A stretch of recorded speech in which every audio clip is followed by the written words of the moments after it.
Dis so bly om vanaand almal hier te sien. Dis al wat sy gaan sê, dan weet jy res sê. As jy maar weet jy sê, goeienaand, AGS, hier's net 'n bietjie lewe vir my.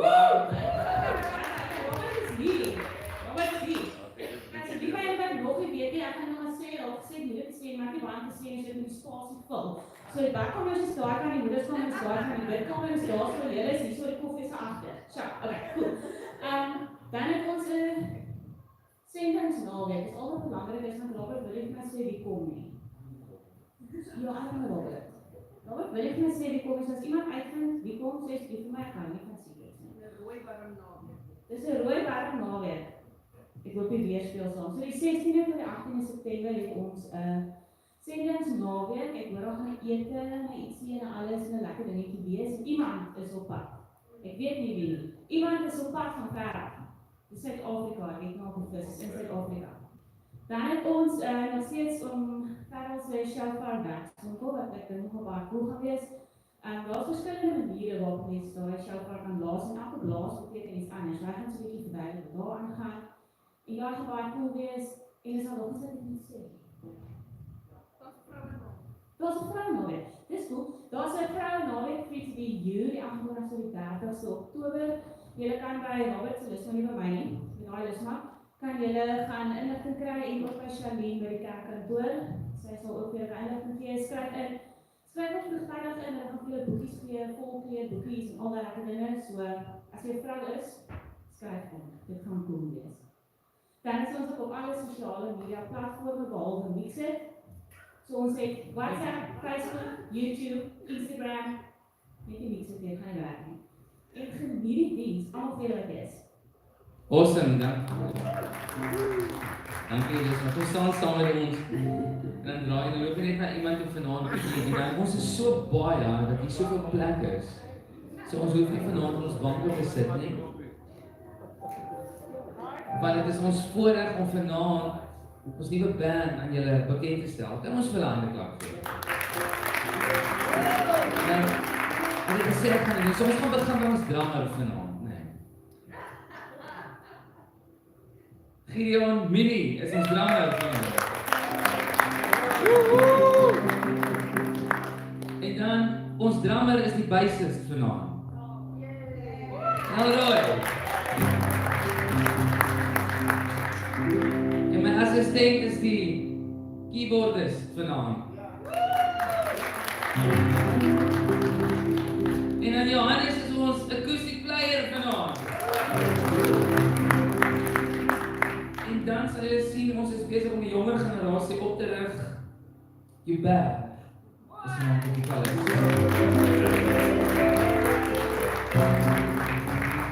Ek het gesê, dit is ons nuwe jeugdband, maar ons is nie deel van die band nie. Dis die band en die sangers, nee.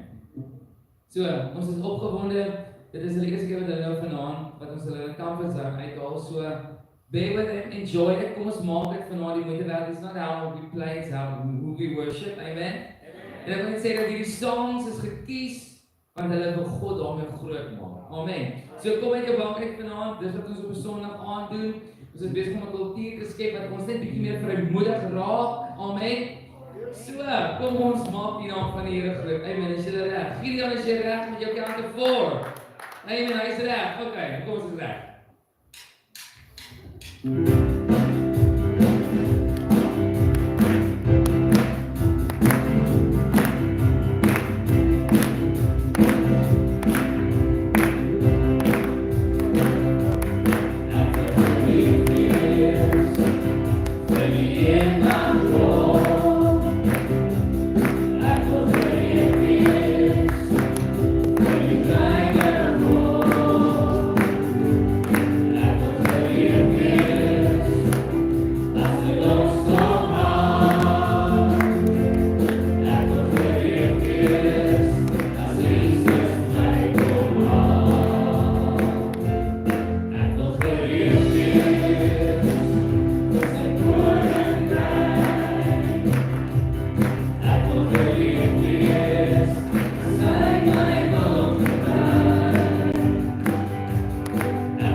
tonight we lift your name. Can we just lift our hands for a moment tonight?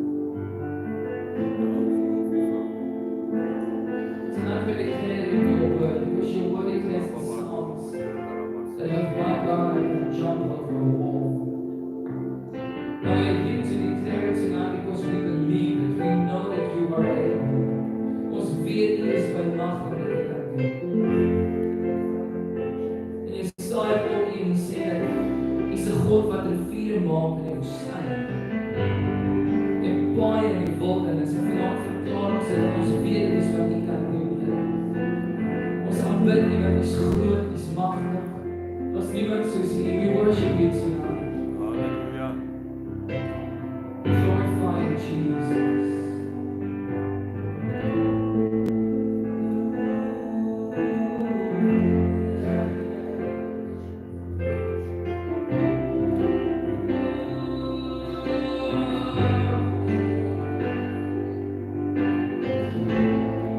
Standing in Your presence, we worship You for who You are, Hallelujah. Jesus. Yes, Lord.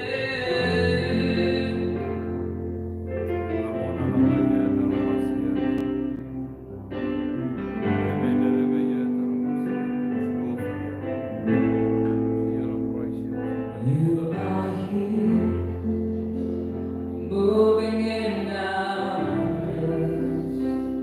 I worship You. I worship You. You are here, moving in our midst. I worship You. I worship You. You are here, working in this place. I worship You.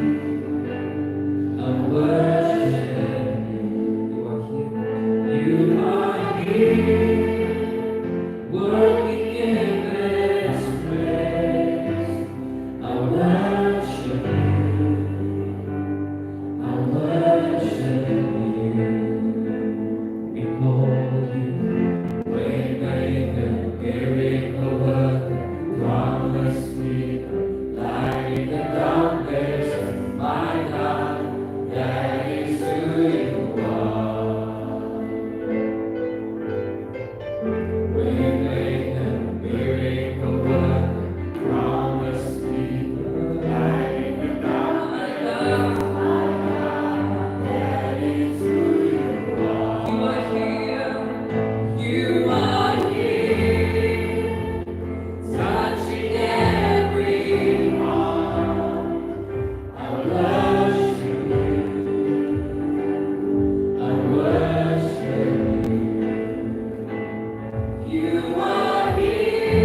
You are here, turning lives around. Oh yes, I worship you. I worship you. You are here, you're turning. I worship you. I worship you. We call you Waymaker, miracle worker, promise keeper, light in the darkness. My God, that is who you are. Waymaker, miracle worker, promise keeper, light in the darkness. My God, that is who you are. Even when I don't see it, you're working. Even when I don't feel it, you're working. You never stop working. He's doing it on your behalf tonight. Even when I don't see it, you're working. Even when I don't feel it, you're working. You never stop working. Even when I don't see it, you're working. Even when I don't feel it, you're working. You never stop working. Even when I don't see it, you're working. Even when I don't feel it, you're working. You never stop working. Waymaker, miracle worker, promise keeper, Light in the you are darkness. my God. My God, that is who you Waymaker, miracle worker, promise keeper, light in the darkness. My God, that is who you let's declare it again. Waymaker, miracle worker, promise keeper, light in the darkness. My God, that is who you Father God, tonight we pray that you will make a way. We've declared it tonight, and you know exactly what we need. You know each heart, each circumstance, you know each longing, so that there will be a way. Sometimes we stand in places where it's dark, and we know that your work is that we are the light. That you are the light that shines within us. Yes, hallelujah. Come and shine just brighter in our circumstances. Teach us to walk the paths that you make. Your word declares that those who follow you will never walk in darkness. Yes, Thank amen. you that you are the light. Thank you that we can know tonight that your promises are yes and amen. It will never change. Because you will never change. Hallelujah.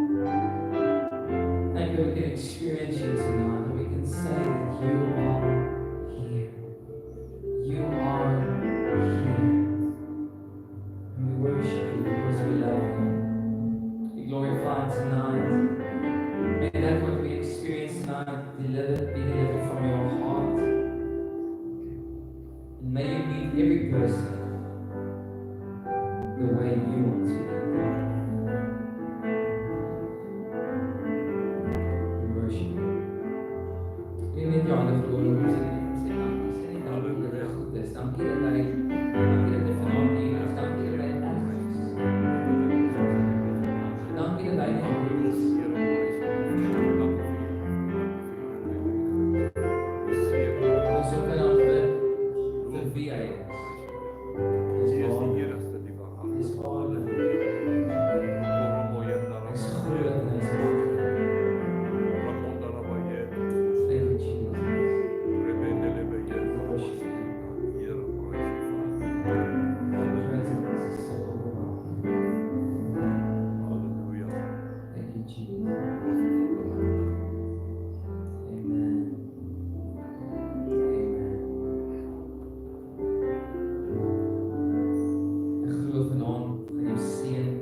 te ver afgesit nie.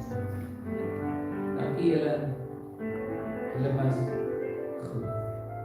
Dis awesome. Kom ons gee vir hulle 'n ander klap.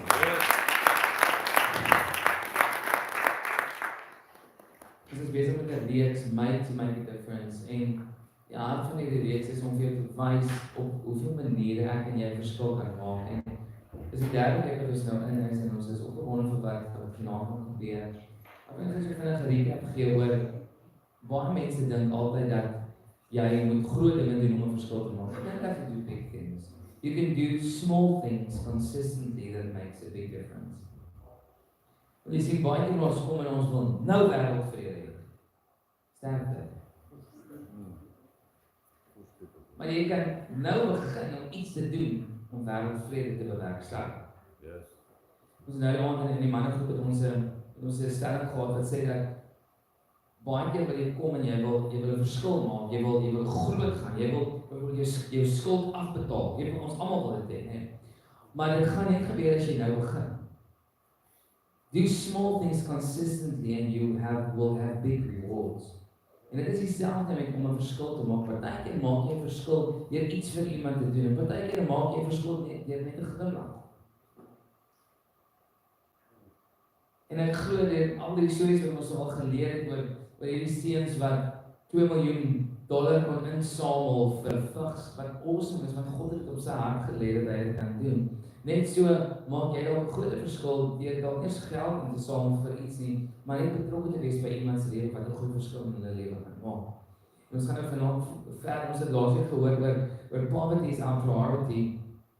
Die eerste week ons gepraat oor dit oor ons generasie. Dit gaan nie oor hoe oud ons is nie, dit gaan oor ons mentaliteit. Want jy sien, elke generasie kan 'n verskil maak. Dit gaan nie oor die taal wat jy praat nie, dit gaan met wie jy aanklank vind. Die tweede week het ons gepraat oor poverty is our priority. Armsaligheid is ons prioriteit. Dit gaan nie net oor fisies mense wat nie kos het om te eet nie. Die woord praat van die wat arm is van gees. Ons gaan altyd sulkes onder ons hê en ons moet hulle help. Want ons het altyd behoefte. En vanaand gaan ons verder. En ek gaan nie dit vir jou sê nie, die ou wat gaan praat vanaand gaan met jou daaroor gesels. So kan ons vanaand ons hande bymekaar sit vir ons edele broer. Ons edele broer wat opgewonde is om vanaand met ons te deel. Hilde Hendriks.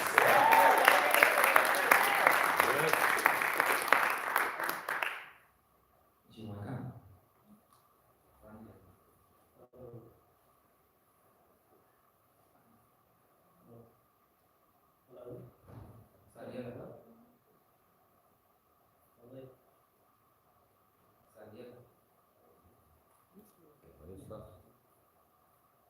Goeienaand almal.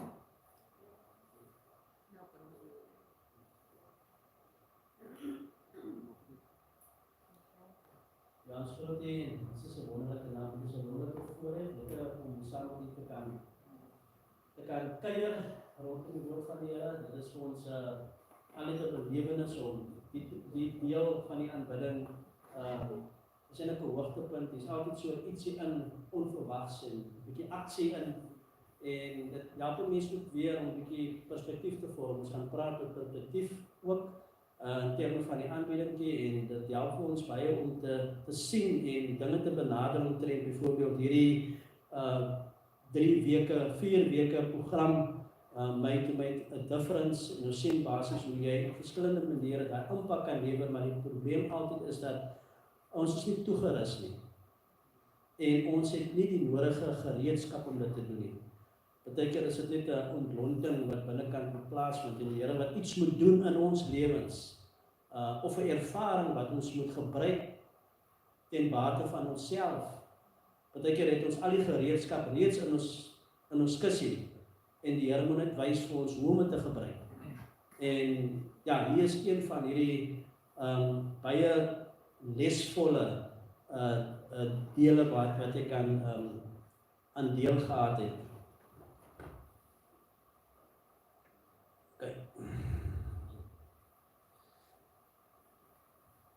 Die derde week van Made to Make a Difference het baie interessante en baie impakvolle les. Die titel is Blast the Walls. Het Blast the Walls het so ja, geweldige dinamiese beskrywing en dit help ons om te verstaan iets moet gebeur, iets drasties moet gebeur om 'n effek te hê, om uiting te gee basies aan wat die gevolge of die resultate moet wees van wat ons beoog. Ek het dit so kort vertaal, breekie skeidsmere, net om 'n bietjie aanklank te vind.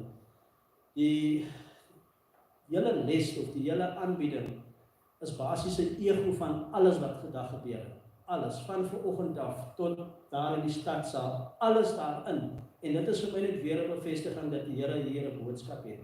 Handelinge 1:8, ek weet nie hoeveel keer het hy gesyfer deur die lesse en deur die aanbieding en deur die boodskappe vandag nie, maar tog, ja, het die Here dit op my hart gelê om hierdie belofte aan ons te bring. Dus ek kan maar hy in die volgende ene, is hy. Maar julle sal krag ontvang wanneer die Heilige Gees oor julle kom en julle sal my getuies wees in Jerusalem en heel Judea en Samaria en tot aan die uiterste van die aarde. 'n Belofte dat wat die Here vir ons toe, waar hy na ons toe roep, laat hy ons nie alleen nie, eerstens. En hy laat ons nie met die nodige vaardighede om te doen wat hy graag wil hê ons moet doen nie. En as ons hom op sy woord neem om hierdie impak te lewer, om hierdie difference te maak, dan moet ons weet dat die Here aan ons sy is. Ons moet nie daai twyfel hê nie, want God gee dit vir ons in sy woord. Hy bevestig dit met sy woord dat hy ons nie alleen sal laat nie. Julle sal bonatuurlik toegerus word. Dit is wat die woord van die Here sê. Amen. Dit is wat die woord van die Here vir ons beloof. Ons sal bonatuurlike krag ontvang om te doen. Net mense sê altyd maar ek dink nie ek is nie goed met mense nie. Ek is nie ek kan nie lekker met mense. Ek kan nie van huis tot huis of ek kan nie dit doen nie of ek kan nie daai doen nie. Jy het self iets gedefinieer, het jouself half gevorm in jou siening omtrent wat jy kan doen en nie kan doen nie. En wat sê die Here? Die Here sê moenie bekommerd wees nie. Ek sal jou toerus. En die moment as ons oorgee aan die Here en die Here vertrou om dit te doen, broers en susters, is daar wondere wat gaan gebeur, vriende. En ons gaan later leer wat die Here in store het vir ons. Maar eerstens, natuurlik, ons het 'n aktiwiteit, eintlik 'n speletjie wat ek aan gedink het toe ons kinders was. En ek het so 8 vrywilligers nodig. Maak dit maar 8, so baie nie. Voordat ek name roep en vinger wys, kan 8 persone vir my na vore toe kom asseblief. Ons gaan niemand seermaak nie. Iemand gaan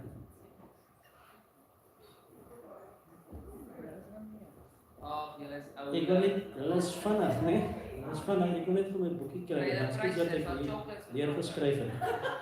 Nee, as dit chocolates nie, jammer man. Maar ek sal dink aan die een wat gewen het, so sal 'n plan maak volgende week. Reg, so julle moet nader staan aan mekaar. Ja. Ek wil eintlik, ja, dis wonderlik.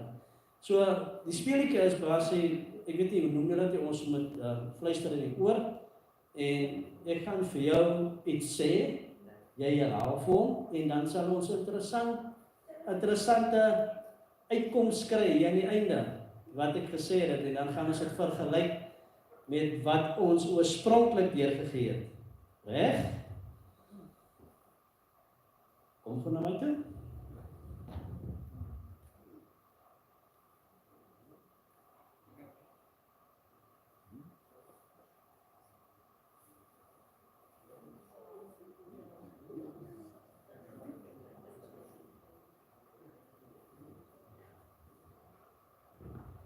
Reg, ek het vir hom 'n syfer gegee wat 'n bietjie moeilik is. So hy gaan dit nou in oortjies fluister. Net wat jy kan onthou.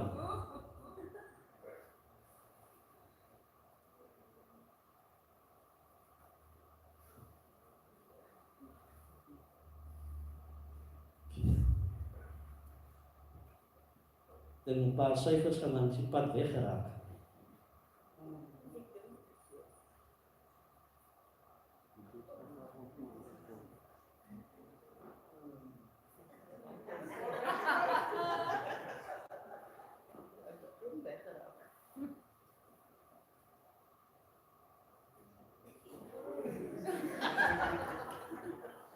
Actually,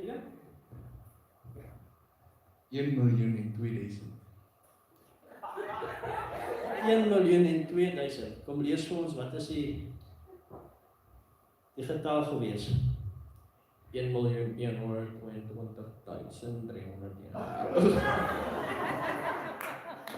So as ons goed, as die auditeurs hier so in ons binne het ons. Reg, nou gaan hy 'n bietjie moeiliker raak, né?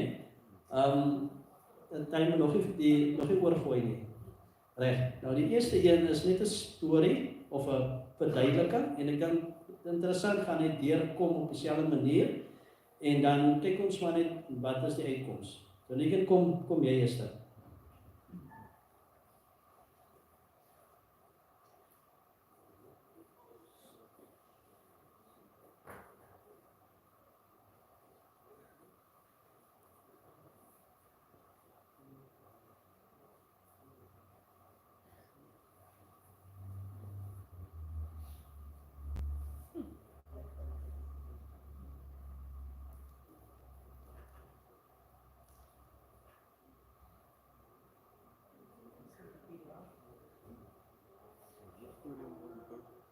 Reg.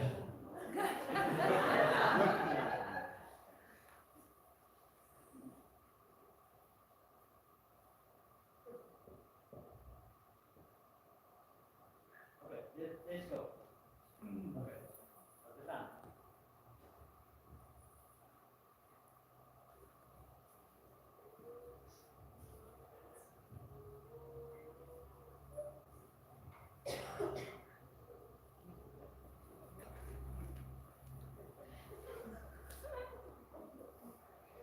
Okay.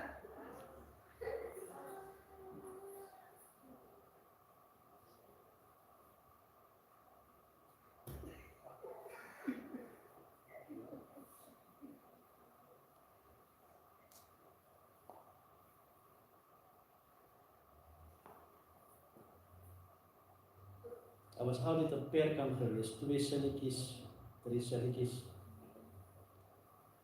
Dit kan nie meer as dit gaan nie, anders dan gaan dit 'n bietjie moeiliker raak.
Ek meen 'n marteling.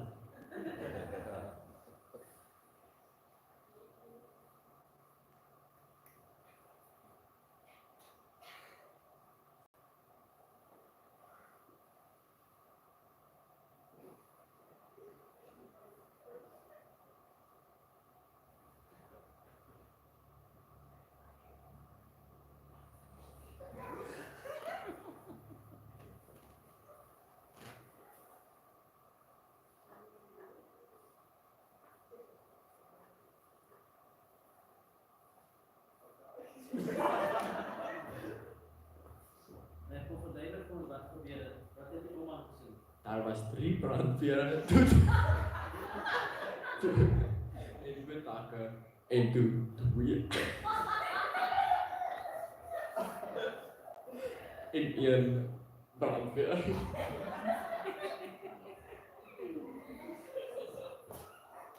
Dan die voorspel. As hy. Omdat dit 4 skoolbusse verby sy huis is en ry, dan en daar 3 helikopters verby gevlieg, half dan hy ook 2 brandweertrokke, 2 ambulanse en 6 polisiemotors vinnig verby die man se huis gery. Dat is 'n mondvol. Dat is 'n mondvol. Hier vir 'n ander klapie. Baie dankie. Kan ek aan die woord skiep hoor? En is 'n bietjie, ja, so 'n bietjie. Ek sou dit onthou. En dan die ander een, was hy. Ons video se titel Blast of Walls, seker dit so kort vertaal, breek die skeidsmure, en daar's 'n gedagte wat aan hierdie les gehak is, ek wil graag dit ook, nog so een klikkie.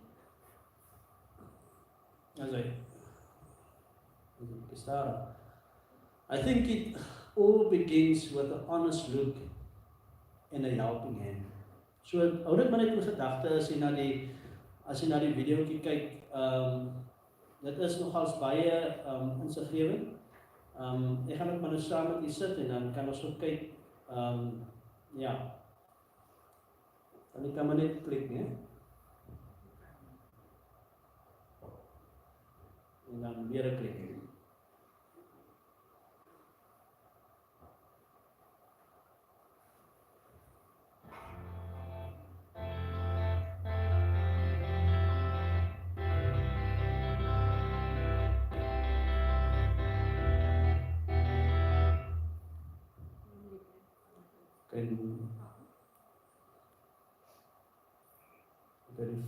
Kan jy terug gaan?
At the Gainesville State School, things are not quite like they are at any other high school campus.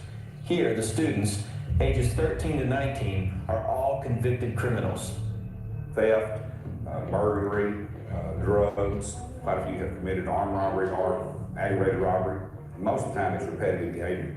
And we hope eventually they redirect themselves. Life at this maximum security facility is anything but normal. Yet if these kids achieve in the classroom and meet the school's strict behavior standards, they can play football. The one thing that provides a brief brush with freedom. I seen it as a way that I could release my energy. It was a good way to get that tension on my chest. So that's why I picked it up in the first place. But then after a while, it really motivated me. The chance of getting to smell that popcorn, the chance of seeing a cheerleader, the chance of hearing these people in the stands yelling, screaming, and the band's playing and everything else like a football game. And that's what they look forward to. Yet for the Gainesville boys, every game is an away game. Every crowd, an away crowd. Most with little understanding or compassion. Each experience holds a constant reminder of who they are and what they've done. After suffering through a 2008 season that saw 8 consecutive losses, the Tornadoes traveled to Grapevine to finish their season against private school powerhouse Faith Christian. Faith's coach, Chris Hogan, had a game plan for that night that had nothing to do with football. As soon as I knew Gainesville was in our district, I wonder what that's going to be like. I bet you there's a way to impact them. The outgrowth of that was what would give them the most hope. And so then we had the idea. Hogan sent an email to the entire faith community asking fans, students, and parents to do something completely out of the ordinary. Cheer for Gainesville and make these boys feel like they were their own. So Coach Hogan called me and I'm going, oh yeah, here we go. He's going to make us a spirit line. Yeah. And he's going to make us a banner. Here we go with JV cheerleaders and a little bit banner. Well, we get down there and I said, okay, this is going to be good. And I turn around and look and there's this big long line, this 40-yard line.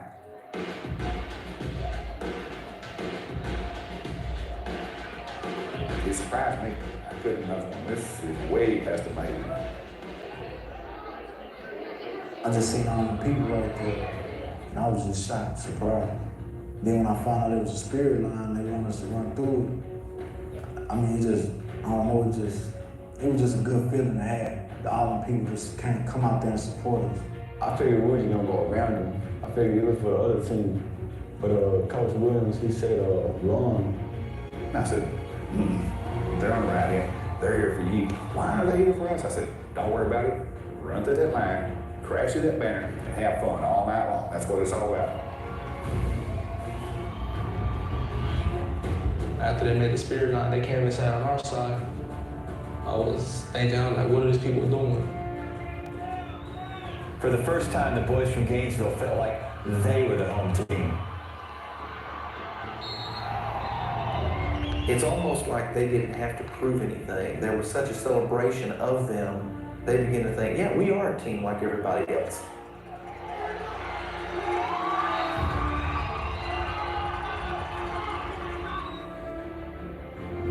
While the scoreboard showed Gainesville coming up short that night, losing by a score of 33-14, it hardly mattered.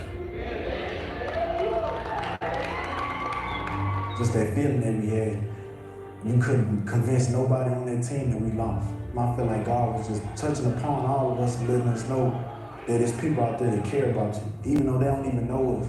That was the first time they ever seen us ever in their life. What we did in our past, they didn't care about that. They just cared that we was there right then and there, and they wanted to love us like their own kids. Their emotional maturity went up several years that night. When they saw that there were more people out there that were giving of their heart, these are things that make them feel that they're just as important as any other kid on the face of this earth. It motivated me and gave me a lot of hope. They're willing to help us as long as we're willing to help ourselves. They're willing to give us a second chance as long as we're willing to take the second chance. We could be affirmed in the fact that we really made a difference that night, and I think you can see us down the road made a difference. Had we done this before, maybe 10 or 12, 15 years ago, had we done things like this, there's a good possibility that this place might not even exist.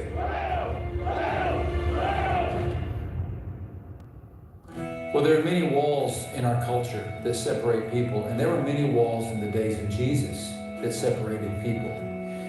The classic example of this is the wall that separated the Samaritans from the Jews. And in the conversation that Jesus has with the Samaritan woman, he dismantles every wall between him and this woman. The wall of gender, the wall of social class, even the wall that would be there because he was perceived as a rabbi and she was perceived as a 5-time divorcee. He just kind of took all the bricks out of the walls until the two of them were sitting there face to face, having an honest and life-changing conversation. Well, the disciples learned from his example because in the book of Acts, there go the apostles sending Philip, the evangelist, to the Samaritans. And he does the same thing. He just takes the bricks out of the wall until he can have an honest heart-to-heart conversation with them. He accepts them. He didn't let the wall stand between him and people who were different than he. And then there's the story in the same chapter of him going to an Ethiopian eunuch. The two men could not have been more different. Philip is light-skinned. The Ethiopian eunuch is dark-skinned. Philip is an itinerant evangelist. The Ethiopian eunuch is a government official. Philip is the father of 4 girls, we later learn. And the Ethiopian eunuch he's a eunuch. I mean, there were plenty of reasons for Philip to say, that guy's pretty different. I'm not going to talk to him. But he went and he engaged the man in a conversation about Christ to the point where the Ethiopian eunuch said, here's water. What hinders me from being baptized? Basically, he's saying, can I have what you have? Now, what if Philip had said, well, I don't know if you can have what I have. You know, we don't really have a place for you. You need to change the way you dress. You need to quit, these particular habits that you have. But he went through all of that, and he said, no, you can have what I am. And what happens here is we are given a picture of the church. That the church is that place where race, where gender, where tattoos and dress and length of hair, where that doesn't matter. What matters most is the cross of Christ. And that the community is brought together, not because they look the same, but because they look in the same direction. They look in the direction of Christ. And that's the picture of the church. And that's what happens when we begin blasting a few walls down in the name of Christ. I grew up with addicted parents, both mom and dad addicted to alcohol and drugs. Seen them arrested in front of my face, I've seen a lot of crazy stuff that I'm sure most kids probably wouldn't see in a lifetime. But at the time, I didn't think anything was out of the ordinary. I thought that's just how people lived. I thought people would just get drunk and hang out with friends. There's a lot of, cursing and fighting, and it was just something that I was around from birth till when I was about 13 years old when my dad started, to get into the Word. The Lord's taken away the drinking. He's taken away the meth addiction. He's taken away the drugs. Anything and everything of that sin life at one point that I embraced, the Lord's completely wiped it away from me. And I've been following him in awe because Jesus came into my life and has done something for me that I couldn't do on my own. He's pretty much the focal point of me finding Christianity and believing in God and Jesus. At this time, I was at the church that I was attending to, I took my children to, we continued to go. I was increasing my service time and going more often. They had these homeless banquet that they were serving people in the community with. I'm thinking, well, why would I want to do that? I don't want to do that. I've always disliked homeless people. I looked down upon them. Whenever they asked me for money, even as a drug addict, I always told them that I don't have any money, why don't you just go get a job? And then as time went on, it just started to become easier. I started becoming friends with the guys, which was just unheard of for who I was before. We've been doing ministry 4 days a week for an outside. We're now into our 4th year. My dad runs a ministry. It's called Next Step Ministries. The purpose of it is to get people off the streets and knowing the Word of God. Give them a plate of food, give them some clothes, and showing them that people care and people are there to help out, to see the smiles and the people's faces light up of the homeless men or homeless women. It was pretty cool because I actually thought that I was making a difference in other people's life just through a simple deed of giving them a plate of food. And when I have personal time to talk to them, they all say the same thing. It's back when they first went to those first parties in high school, drinking and doing drugs. When you help out people, it feels like you're making a difference in your life and others' lives. So there's always time to be involved in it. You always find yourself having time. Well, looking to the future, I hope to follow my dad's footsteps and being involved in a homeless ministry. It's something that I enjoy doing. I enjoy helping out with people who are in poverty or who are needing help. When we honestly look into people's lives to try to understand them, and then we just extend a helping hand, things begin to change. There's an example of this.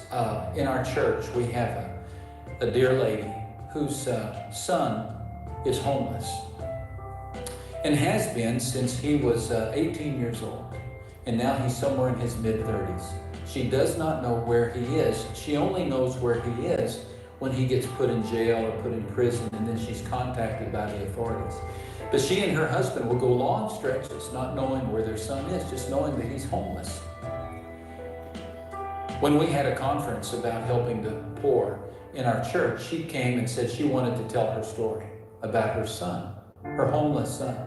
And I said, why do you want everybody to know that you have a homeless son? She said, because I want people to change the way they look at the homeless.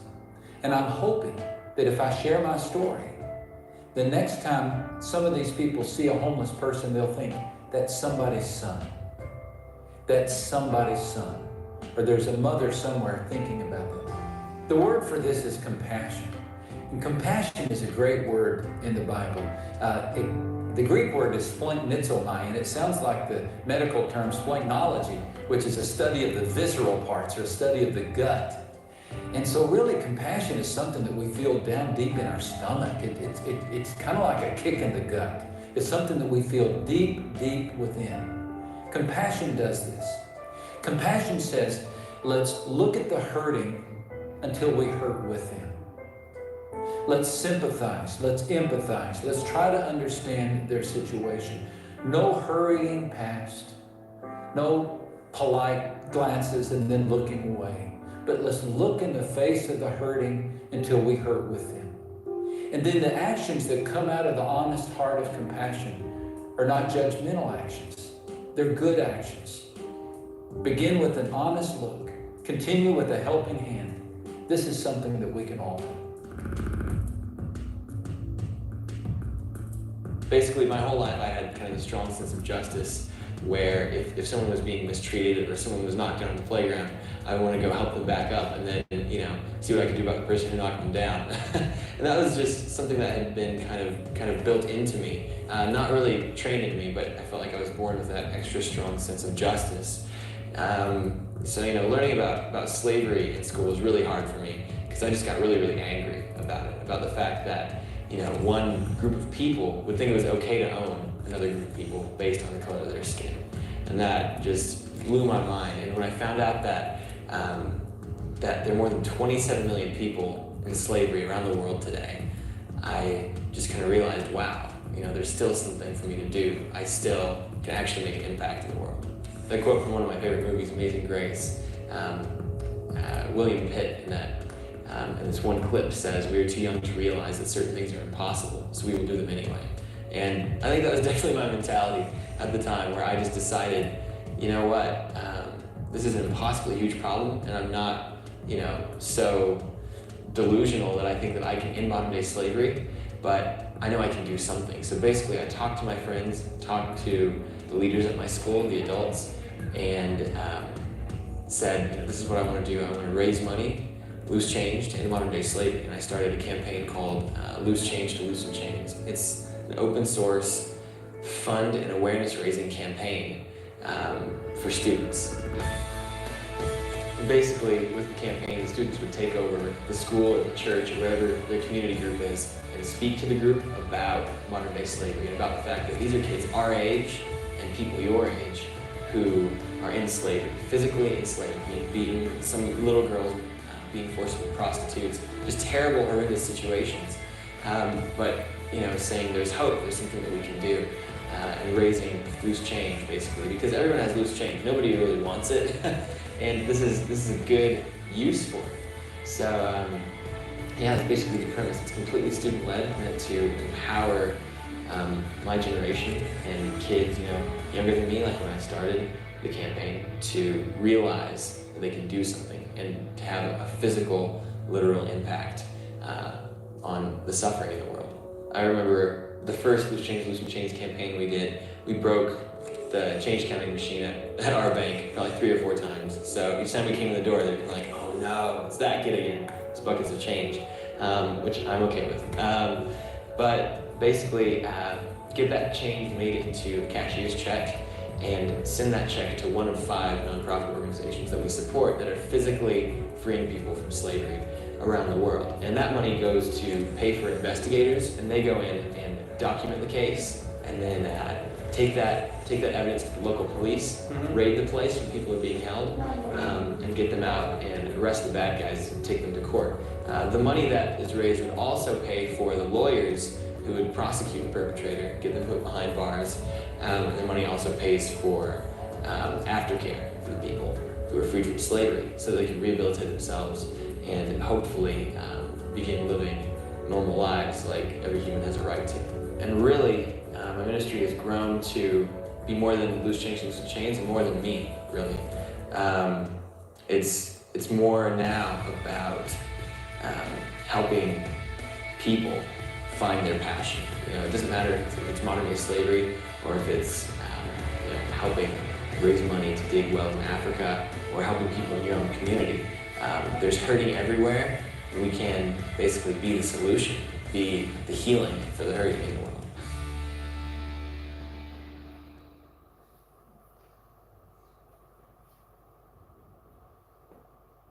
Laat 'n mens dink net. En elkeen van hulle het probeer om op een of ander manier 'n impak te maak in die onmiddellike omgewing waar hulle self in bevind het, en elkeen het op die mees praktiese manier moontlik, soos die Here dit aan hulle gewys het of openbaar het die Here vir hulle gewys, wel, maar gebruik die omstandighede rondom jou. Maar wat ons sien is dat daar's 'n paar dinge wat 'n probleem was in die proses. En baie van daardie probleme is uitgebeeld in hierdie fluisteroefening. Want die siening omtrent die persoon of die omstandighede of die voorwerp, soos dit oorspronklik bedoel was, het heeltemal skeef uitgekom aan die ander kant. En dit is hoe ons as mens, ons as persone, ons as gemeenskappe, as Christene, word ons baie keer beïnvloed op dieselfde wyse. Want ons ontvang ook op 'n manier die inligting omtrent iemand. Wie iemand sê ons is, wie iemand of 'n omstandigheid, byvoorbeeld wat gebeur het in terme van event, die inligting wat deurkom word baie keer deur baie weergawes tot by jou gebring. En baie keer natuurlik as 'n voorwerp beskryf word of 'n persoon beskryf word of 'n omstandigheid beskryf, soos ek gesê het, is daar 'n proses wat natuurlik die hele boodskap skeef laat uitkom. En ons as samelewing natuurlik is verantwoordelik daarvoor. Ons het byvoorbeeld hierdie skeidsmure waarvan ons praat, en die doel natuurlik van hierdie video's om te wys hoe elkeen van hulle op hulle eie vlak hierdie skeidsmure probeer afbreek. Die persepsie omtrent jeuggevangenisse, die afskuw wat daar was, die disassosiasie wat altyd plaasvind. Kom ons doen iets as Christene om vir hulle te wys, daar's hoop.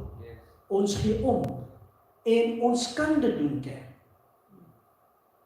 Die manier hoe daar uitgereik word, of gereik was natuurlik uit die omstandighede waar die persoon in was met sy ouers wat beide dwelmverslaafdes was, het die omstandigheid gebruik, die agtergrond gebruik om 'n positiewe bydrae te lewer vir homeless people.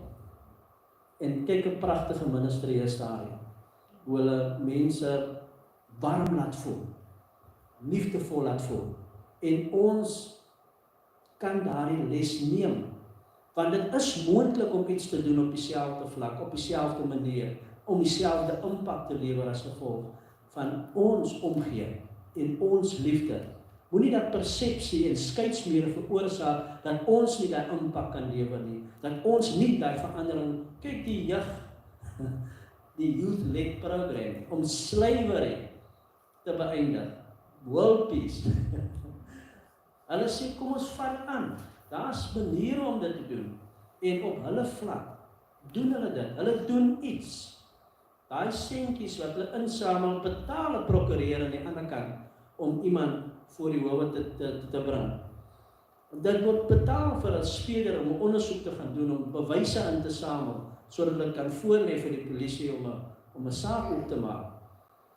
Miskien is dit nou nie genoeg om alles natuurlik tot 'n einde te bring nie, maar dit maak 'n impak. To make a difference. Dan moet man een vir een gooi, maar ek dink ons kan almal maar gooi so op dieselfde tyd. Kyk daarna. En kyk hoe al hierdie wat ek op die skerm gooi, skeidsmure kan raak, en skeidsmure is tans in ons uitreiking of in ons omgee met betrekking tot omstandighede of 'n persoon of 'n gemeenskap. Die Here het ons geroep om getuies te wees. Handelinge 1 vers 8. Handelinge 1 vers 8 is die basis van ons sending, want ons moet uitgaan en ons moet ander disippels maak. Ons moet ons getuienisse lewer uit die ervaring wat die Here vir ons gegee het. Die Here beweeg het in ons lewens. En weet, ek sê altyd, 'n persoon wat 'n getuiene is, of 'n getuie is, het ervaring. Iets het hy gesien, iets het gebeur in sy lewe. Dit is nie derde aan sy inligting nie, so vierde aan sy inligting nie. Dit is jou eie ondervinding. Jou eie ondervinding. Jy hoef nie ingewikkelde boodskap. Vertel die persoon, die Here het vir my brood voorsien. Die Here het my koskaste gevul. Die Here het my seun genees. Vertel die persoon daarvan. God lewe, broers en susters. Daardeur word die boodskap 'n werklikheid. En kyk daar, ek sê daar baie ander, ek weet nie of dit baie vaag is nie, maar daar is baie ander probleme wat ons het, wat skeidsmure is in ons uitreiking. Ons gaan 'n bietjie na die woord toe, en ek gaan nie in geweldige in diepte, ek kan natuurlik, maar die tyd gaan 'n bietjie ons vang. So, ons gaan op kyk na 'n paar kerntekste, daar's doel daarbey, en ek dink dit is tog belangrik dat ons net moet kyk na die Bybelse oplossing of die Bybelse perspektief met betrekking tot dit. Kom, ons gaan kyk 'n bietjie meer na die volgende probleem. En ons kyk byvoorbeeld iets wat relevant is. En kyk byvoorbeeld hy wat ek gehaal het uit daai navorsingsinstituut. Dan kan die volgende gooi, daai prentjie. Nou vandag, 2022, ons jaar, die blou gedeeltes, hulle is in oorlog gewikkel. En ons kan die hordes redes kan ons aan dink van wat het daardie oorlog veroorsaak. Kinders, skole word gebombardeer, dink jy daaraan. Al die hordes ewels wat daarmee gepaard gaan daar. In ons tyd, 2022, en kyk daai stelling wat ek maak daar, ek praat van wêreldhongerstop, triljoen, ek weet nie, ek probeer die, seker miljard rand, ek weet nie hoeveel was ek nou die, vermenigvuldig met die 15, of vermenigvuldig met die 16, ek weet nie wat is die randwaarde nou nie. So jy kan kyk natuurlik na daardie geweldige impak, dan jy kan aangaan. So, die probleem, vir ons, maar ek het 'n bietjie gaan kyk na die impakvolle persone wat met skeidsmure gewerk het in ons samelewing. Kyk wat sê Rosa Parks, wat jy wil opgestaan het uit die bus uit nie. Sy het gesê, I believe there is only one race, the human race. Maak het sin? There's only one race. Die Here het net die mens geskape. If you judge people, you have no time to love them. Hope is being able to see that there is light despite all the darkness. Dink jy daaraan? In die laaste een, our lives begin to end the day we become silent about things that matter. Wat is betekenisvol vir ons? Wat is vir ons belangrik? Kan ek aangaan? So, daar soos die Handelinge 1 vers 8 verwysing, en ek het die een natuurlik wat aangehaal was in Handelinge 8, daardie gedeelte van Filippus daarby gesit, want daar is die bewys. Daar was die werk gedoen in Samaria. En ons ken die agtergrond van die koninkryke wat gesplit het, opgebreek het jare terug na die koning Salomo. Pastor Heinrich het so mooi les gegee daaroor, baie mooi in die burgeroorlog wat plaasgevind het, en die noorde toe en die suide toe, en daar sit die Samaritane, en hulle is in afgoderry gewikkel, gedistansieer van hulle oorspronklike geloof, en het hulle self natuurlik probeer vorm met die onmiddellike heidene, en so vermengingsgodsdienst gehad, bietjie van die ou en 'n bietjie van die nuut, en die Jode natuurlik het 'n afskeer gehad hierin, in so 'n mate dat hulle nie eers op die grond wou gaan trap waar hierdie mense bly nie, want hulle sou onrein wees. Hulle wou nie eers in dieselfde omgewing hulle self bevind waar die Samaritane hulle self bevind nie. Dink net die parallel, kyk na ons samelewing. En wat het Jesus gedoen? Jesus het gesê, ons gaan nie die gewone pad om die Samaritane of die pad van Samaria neem nie, ons gaan reguit loop.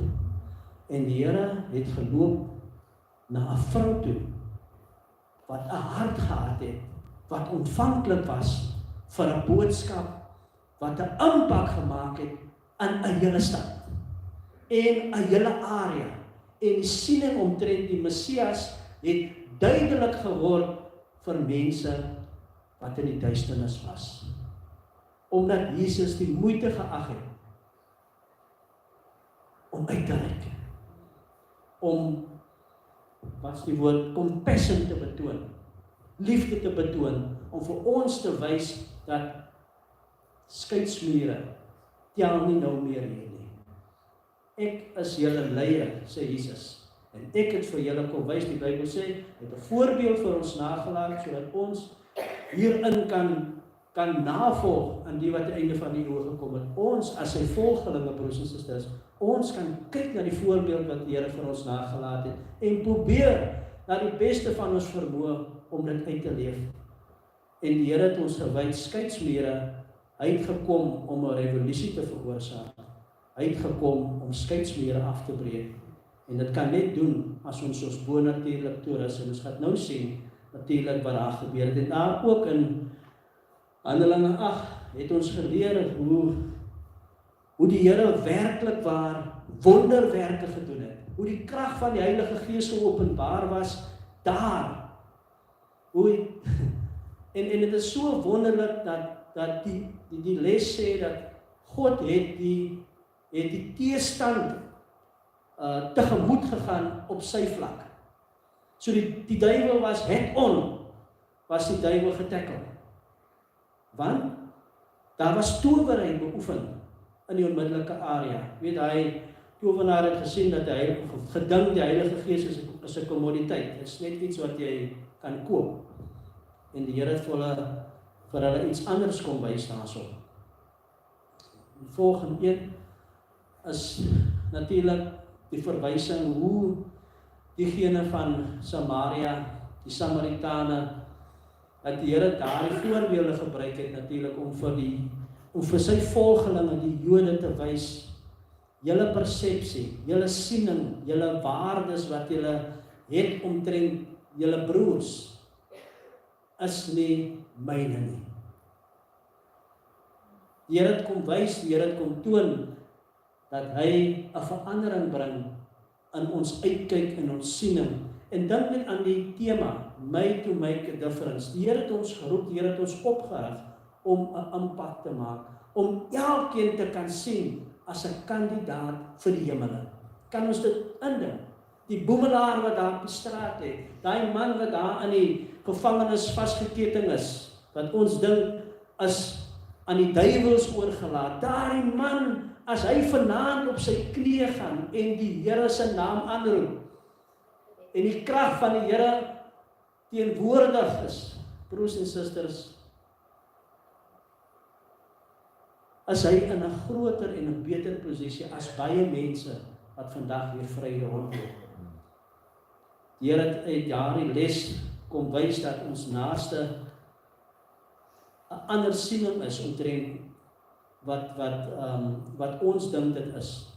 En die Here het kom wys dat die persone wie ons die minste ag, die persone is wat nader aan ons moet wees. En kyk natuurlik die impak wat die Here gelewer het. Die volgende een, ek gaan nou nie baie diepte in daardie een, die visioen wat die Here vir Petrus gegee het. Onthou jy daai ene?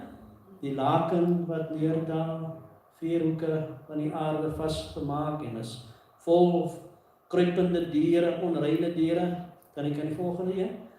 En hy het dit nie verstaan nie, totdat die Here vir Petrus gelei het tot by Cornelius se woning. 'n Ongelowige, 'n heiden, 'n persoon wat die Jode verafskeid het. En hy het gesê, ek het gevas en ek het die Here gepleit vir 'n antwoord. En nou staan Petrus hier voor hom en Petrus sê, het sy mond geopen en gesê, ek sien waarlik dat God geen aannemer van persone is nie. geen aannemer van persone nie. Elke nasie, die een wat die Here vrees, die een wat geregtigheid doen, is wie welgevallig? God welgevallig. Ongeag daardie klomp skeidings wat ons al so opgebou het in ons siening omtrent ander en omstandighede en voorwerpe. Hy is die Here van almal. Ek herhaal, hy is die Here van almal. Die volgende een, ook 'n baie bekende een wat baie keer herhaal word, maar dit is nie om te beaam dat, ek hoor mense praat van die geval waar 'n persoon nie meer 'n man is of 'n vrou is nie, hy wil nie meer 'n vrou wees nie, hy wil nie 'n man wees nie. Die teks sê nie dit nie, dat daar nie 'n man of 'n vrou meer is nie. Maar dit alles te doen met verlossing. Teks sê voor dit, gaan raak oor die doop aan, en dit gaan oor verlossing in Christus Jesus. Daar is geen Jood, geen Griek nie. Daar is geen slaaf, geen vryman nie. Daar is geen man en vrou nie. Almal is een in Christus. Die verlossing, die saligmaking is vir almal. En dit is wat my te difference probeer tuisbring in die les, dat ons moet ons persepsie, ons siening omtrent ander, moet ons herbou. Daardie gedeelte bewys natuurlik dat daar afbreking plaasvind in 2 Korintiërs 10, maar kragtig deur God om Feesdiens neer te werp, omdat dit 'n geestelike stryd is. Wat sê die apostel Paulus daarso by die Areopagus, daar wat hy daarso te redeneer met die slim mense, wat sê hy? Hy probeer vir hulle aandui aan omtrent die ware God, omtrent die ware skepper van hemel en aarde. En hy maak daai stelling, hy sê, en hy het uit een bloed al die nasies van die mensdom gemaak. Uit een bloed. En daai gedeelte in Efesiërs 2. En hy sê, die wat ver was, het deur wie naby gekom? Deur Christus. Deur die bloed van Christus. So, jy wat ver was, of het ons gedink, of al het ons gedink, dat ander ver was. Kom sê die Here nou vir ons, deur my bloed, deur my kruisdood, het ek almal nader gebring. Jy wat dink, ek is nie waardig nie, of hy is nie waardig nie, of sy is nie waardig nie, want hy is 'n alkoholist, daai is 'n enkelmoue moeder, daardie persoon werk nie, ek kan nie met sulke mens, daardie persoon bly aan die verkeerde kant van die dorp, ek kan nie met daardie persoon myself assosieer. Die Here sê hier, hy het naby gekom, deur die bloed van Christus. En dan gaan ons aan, en ons gaan nou na afrond. Dan ek aangaan, as hy, okay. Die volgende een, as hy, ek dink is nou die interessante gedeelte. Die tweede een is hulle noem daardie gedeelte, die teoloog noem dit die hoogpriesterlike gebed, die intersessie gebed, Johannes 17. Christus bid. En hy sê daar, ek bid nie net vir hulle hier nie, maar ook vir hulle wie in my sal glo hierna. So al het jy nie Christus gesien nie, al het ons nie Christus fisies gesien nie, glo ons dat hy die Seun van God is. En ek bevestig dit vir u hier vanaand, Christus het vir ons gebid. Hy het vir ons ingetree, vir ons hier vanaand. Waarom? Waarom, broers en susters? Eenheid. Kan hom deurlees? Eenheid. Daardie gedeelte, Johannes 17, 20-22, ek bid nie vir hulle alleen nie, maar ook vir die wat deur hulle my woord in my sal glo, en hulle woord in my sal glo, dat hulle almal een mag wees, soos wie? Soos ek en my Vader. Soos die Godheid een is daar 'n verlange dat die Here sy kinders nader wil trek. Soos die Godheid een is, wil die Here die krag van die Godheid deel met sy kerk, deel met sy kinders. En die Here wil ons naby trek. God openbaar sy wil vir ons hierin, as ons 'n verskil wil maak, as ons besef ons is gemaak, geskep om 'n verskil te maak. Ons is opgerig deur die krag van die Heilige Gees om 'n impak te maak aan mense rondom ons. Sien ons dit, voel ons dit, dat ons iets kan doen. Nie uit ons eie nie, maar op grond van wat Christus in ons lewens gedoen het. Hoe kan ons stil bly as ons besef en aanvaar dat die Here 'n wonder kom doen het in ons lewens? As hy vir ons losgemaak het, as hy ons herbou het, as hy ons geestelik net wakker geskit het. Hoe kan ons stil bly daar rondom? Daar is soveel mense daar buite. En ek dink dit is maar seker die aanhegting, is dat die Here wil iets doen. Reg, en dan gaan ons seker na die oplossing toe. Jy sien seker nou daar iets. Bamboese. Interessante parallel wat ek hier gaan trek. Bamboesplant. Wat 5 jaar tot 4 jaar om te groei. En hy is 99% van daardie 98, 97% van daardie tyd is die bamboesplant in die grond. Dit is een van die vinnigst groeiendste plante ter wêreld. Hulle sê omtrent 1 meter per dag. En hy bereik sy volle lengte binne 4 tot 5 weke. En raai wat is die lengte? 27 tot 30 meter hoog. Die diameter van hy stompe is omtrent amper 30 cm, 40 cm dik. En hulle bou huise en strukture daarmee. Ek kan dit gaan opgoogel. Dit is wonderlik om te sien. Dit is 'n wonderlike plant. Wat interessant is die parallel wat hierdie getref word. Is dat ek dink dit is dit Galasiërs 1:17. Galasiërs 1:17 praat van die apostel Paulus wat in Arabië was. Daar so 'n verduideliking. Dat hy eers in Arabië was en toe na Damaskus gekom het om homself aan die apostels bekend te stel. En daar's baie kommentaar oor wat daar gebeur het, maar die kommentaar is eens dat hy het 'n tyd van afsondering daar in die Arabiese woestyn gaan soek. Tyd van refleksie, tyd van skrifondersoek.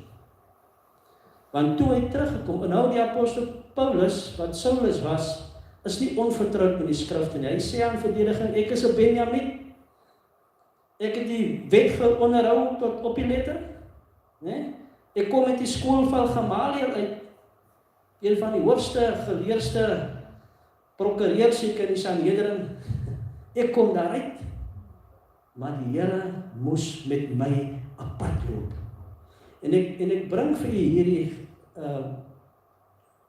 omdat ons moet besef waar ons die krag en die vaardighede gaan kry. Ons sal eers terug moet gaan na die woord toe.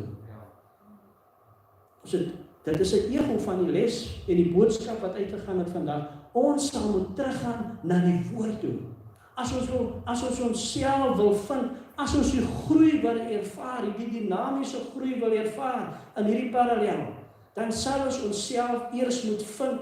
Ons wortel sal eers die grond van God se woord moet deurdring. Sodat as die Here vir ons oprig, het ons fondasie. Is dit nie wat die gelykenis van die saaiër sê nie? Is dit nie wat Petrus sê omtrent wat die wedergeboorte teweegbring nie? Hy sê die onverganklike saad. En wat is die onverganklike saad? Die woord van God. In hierdie selfde hoofstuk in Johannes 17, vers 17 sê die Here, heilig hulle in u waarheid. U woord is die waarheid. En die Here bring dit tuis na ons.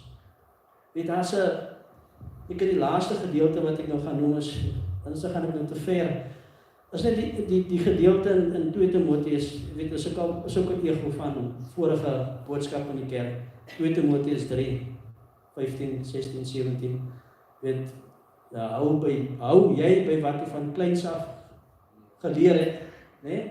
die hele skrif is deur God ingegee, né? Of ingeblaas in die ander vertaling, en is nuttig tot lering, tot weerlegging, tot teregwysing, tot onderwysing in die geregtigheid, sodat die mens van God volkome kan wees, volkome toegerus vir dienswerk, sê die woord van die Here. Volkome toegerus vir dienswerk. Ons wat wil dienswerk lewer, moet onsself vind in die woord van die Here, sodat ons wortels kan groei, sodat ons stelsel in die woord van die Here standvastigheid kan kry, sodat as die Here vir ons roep en oprig, dan is ons gereed, ons is bestand, en ons is bekwaam met die autoriteit van die Here om Feesdiens neer te leg. Prys die Here. So, ja, seker maar nou ek het hierdie ene, nou Karoo blommetjies, dankbaarheid, en wat pastoor gesê, ons gaan 'n bietjie sing, en ek bring hierdie gedeelte in, omdat ek hierdie storie, ou storie van die predikant wat die woord wil gaan bring hier in die Kalahari, Karoo areas, en kom so daar by 'n sinkhokkie, waar die mense by mekaar kom, en hy hoor hoe sing die mense in hierdie koortjies. Maar daar is nie musiekinstrumente nie.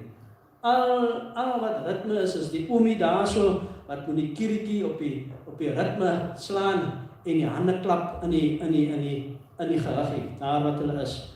Maar wat hy sê is dat hy daar gaan sit, en gaan aanhoor, en hy sê, in sy ervaring, as 30 jaar predikant, het hy dit gesien of ervaar as die opregste prysaanbidding wat hy nog beleef het.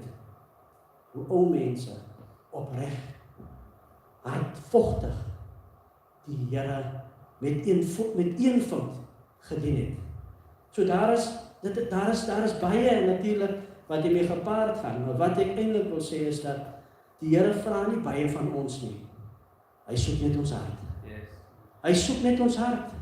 Hy stel nie belang in die res nie, aan al die ander dinge wat ons altyd voorhou nie.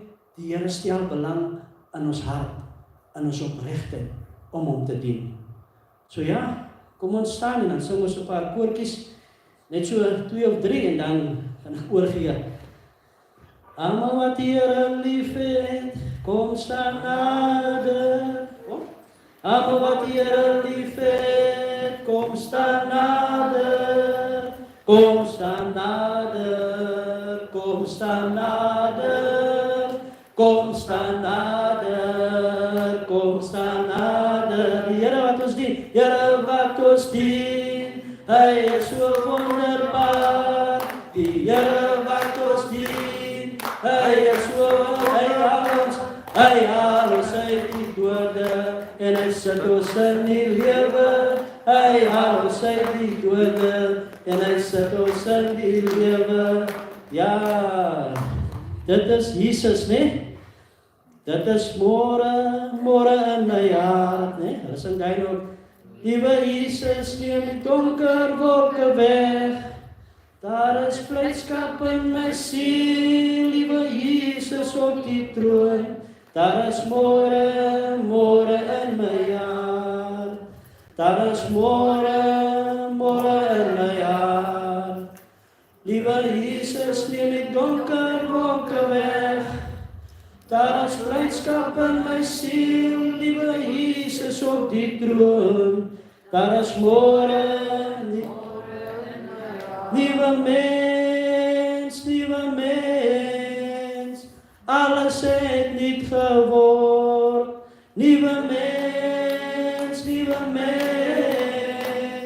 alles het nuut geword. Al die ou dinge het verby gegaan, alles het nuut geword. Al die ou dinge het verby gegaan, alles het nuut geword. Laat in Kanaan, halleluja, Kanaan, halleluja, ons Kanaan toe, waar toe gaan ons?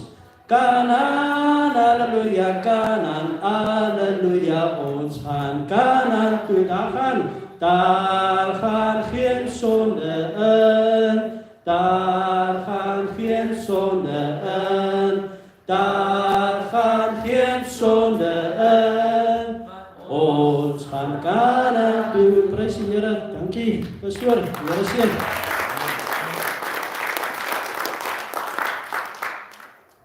Heeltyd volgende Sondag melk die aand koortjies lei. Hy kan soms so solo. Awesome. Baie dankie. Breek die mure.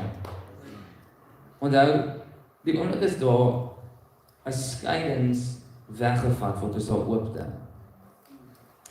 En in alle opsigte is dit ons lewe ook so. Pastor Aand het nou net 'n baie sterk stelling gemaak en hy gesê dat ons wil daardie mense plaas. Jy skep, jy bou mure. Maar God sien ons nie as 'n 7 uit 10, hy sien ons nie as 'n 8, hy sien ons as 'n 10 uit 10. En die oomblik wanneer dit kom, wanneer ons by 'n plek kan kom wat ons kan sê, let's break the division, God can work in unit. En onthou net, dit gaan nie oor kleur nie, dit gaan nie oor geslag nie, dit gaan oor ons is bloed gewas of nie bloed gewas nie. Kom ons maak 'n verskil. Deur nie divisie aan te spoor nie, maar deur eenheid aan te spoor. Amen. Ek is so bly jy was van die hele tyd, baie dankie.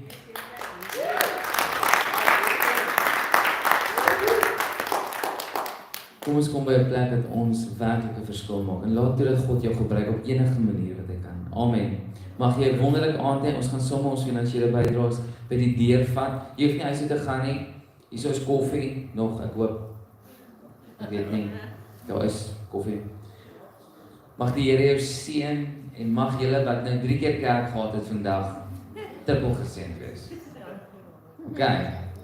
Bless julle, mag julle 'n wonderlike aand hê. Dankie pastoor. En dankie vir die band wat so lekker gespeel het vanaand. Dis regtig. Ek het môre